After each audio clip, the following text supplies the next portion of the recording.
ನನ್ನ ಬೇಬಿಗೆ ಸ್ಪೆಷಲ್ ಕಬಾಬ್, ನನ್ನ ಮಗನಿಗೋಸ್ಕರ ಸ್ಪೆಷಲ್ ಕಬಾಬ್. ಏನ್ ಇಬ್ರು ಕಬಾಬ್ ಮಾಡಿದಿರಾ? ಯಾರು ಟೇಸ್ಟ್ ಮಾಡ್ಲಿ? ಫಸ್ಟ್ ನಾನು ಮಾಡಿ ಟೇಸ್ಟ್ ಮಾಡಿ. ಇಲ್ಲ ನಾನು ಮಾಡಿದ್ದು. ತಾಳಿ ಇಬ್ರು ಟೇಸ್ಟ್ ಮಾಡ್ತೀನಿ. ಬೇಬಿ ಜನ್ಮ ಕೊಟ್ಟವರಿಗೆ ಫಸ್ಟ್ ಫ್ರೆಂಡ್ಸ್ ಕೊಡೋಣ. ಹ್ಞೂ ಸರಿ. ಇವಾಗ ಅಮ್ಮ ಮಾಡಿದ್ದು ಫಸ್ಟ್ ಟೇಸ್ಟ್ ಮಾಡೋಣ. Okay okay. ಹೌದಾ, ಬಿಡು, ಅವ್ಳು ಮಾಡಿದ್ದು ಚೆನ್ನಾಗಿರಲ್ಲ. ಈಗ ಬೇಬಿ ಮಾಡಿದ್ದು.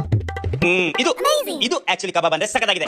ಯಾಕಮ್ಮ? ಎರಡು ಕಬಾಬ್, ಅದ್ರಲ್ಲಿ ಏನು ಚೇಂಜಸ್ ಇದೆ? ಅಮ್ಮ, ಈ ಕಬಾಬ್ ನೋಡು ಯಾವ ರೇಂಜ್ ಗೆ ಕಲರ್ ಹಾಕಿದ್ದಾರೆ, ಆದ್ರೆ ಇದಕ್ಕೆ ಕಲರ್ ಹಾಕಿಲ್ಲ. ಇದನ್ನ ಟೇಸ್ಟ್ ಮಾಡಿದ್ರೆ ಗೊತ್ತಾಗ್ತದೆ ಇದಕ್ಕೆ ಟೇಸ್ಟ್ ಪೌಡರ್ ಹಾಕಿದ್ದಾರೆ, ಆದ್ರೆ ಇದಕ್ಕೆ ಹಾಕಿಲ್ಲ. ಇದನ್ನ ತಿಂದಾಗ ನ್ಯಾಚುರಲ್ ಟೇಸ್ಟ್ ಸಿಕ್ಕಿಲ್ಲ, ಆದ್ರೆ ಇದನ್ನ ತಿಂದಾಗ ಪಕ್ಕಾ ನ್ಯಾಚುರಲ್ ಟೇಸ್ಟ್. ಹೌದಾ? ಲೇ ಸುಶಿ, ನೀನು ಯಾವ ಕಬಾಬ್ ಪೌಡರ್ ಯೂಸ್ ಮಾಡೋದು? ಅದೇ ನಾನು ಯಾವಾಗ ಯೂಸ್ ಮಾಡೋದು ಒಂದೇ ಒಂದು, ಅದೇ ಹೇಗೆ ಚಿಕನ್ ಕಬಾಬ್ ಪೌಡರ್. ಈ ಬ್ರ್ಯಾಂಡ್ ಬಂದು 25 ವರ್ಷದಿಂದ ಸಕ್ಸಸ್ಫುಲ್ ಆಗಿ ನಡೀತಾ ಇದೆ. ಯಾವುದು ಅಷ್ಟೇ ಕ್ವಾಲಿಟಿಯಲ್ಲಿ ಕಾಂಪ್ರಮೈಸ್ ಆಗಿಲ್ಲ. ಇನ್ನು ಈ ಬ್ರ್ಯಾಂಡ್ ಬಂದು ಬೇರೆ ಯಾವ ರಾಜ್ಯದೂ ಅಲ್ಲ, ನಮ್ಮ ಕರ್ನಾಟಕದ ಹೆಮ್ಮೆಯ ಬ್ರ್ಯಾಂಡ್ ಇದು. ನಮ್ಮ ಕರ್ನಾಟಕದಲ್ಲಿ ಫಸ್ಟ್ ಕಬಾಬ್ ಇಂಟ್ರೊಡ್ಯೂಸ್ ಮಾಡಿದೆ ಇವರು. ಇವರ ಹತ್ರ ಬರೀ ಕಬಾಬ್ ಪೌಡರ್ ಅಷ್ಟೇ ಅಲ್ಲದೆ fish fry and kebab powder, chicken masala and fry, egg masala, chicken and mutton biryani masala powder, mutton masala and fry, fish curry masala, chicken sukka masala powder, egg fried rice masala, ginger garlic paste, ಜೀರಾ powder, turmeric powder, garam masala, vegetable pulao masala powder, black pepper powder, chilli powder, ಧನಿಯಾ powder ಹಾಗೂ sambar powder. Non veg taste super ಆಗಿ ಬರಬೇಕು ಅಂತಂದ್ರೆ ನಾವು use ಮಾಡಬೇಕಾಗಿರೋದು ತೇಜು ಮಸಾಲಾ ಮಾತ್ರ. Super. ಇನ್ಮೇಲೆ ನಾನು ತೇಜು ಕಬಾಬ್ ಪೌಡರ್ ಇಂದಾನೆ ಕಬಾಬ್ ಮಾಡಿ ನನ್ನ ಮಗನಿಗೆ ತಿನ್ನಿಸ್ತೀನಿ. ನೀನು ತಿನ್ಸಬೇಡ, ನನ್ನ ಬೇಬಿ ನಾನೇ ತಿನ್ನಿಸ್ತೀನಿ. ನನ್ನ ಮಗನು. ನನ್ನ ಬೇಬಿ ಇವನು. ಅಯ್ಯೋ, ಈ ಅತ್ತೆ ಸೊಸೆ ಜಗಳನ್ನ ದೇವ್ರ ಬಂದು ಸರಿ ಮಾಡಕ್ಕಾಗಲ್ವಾ?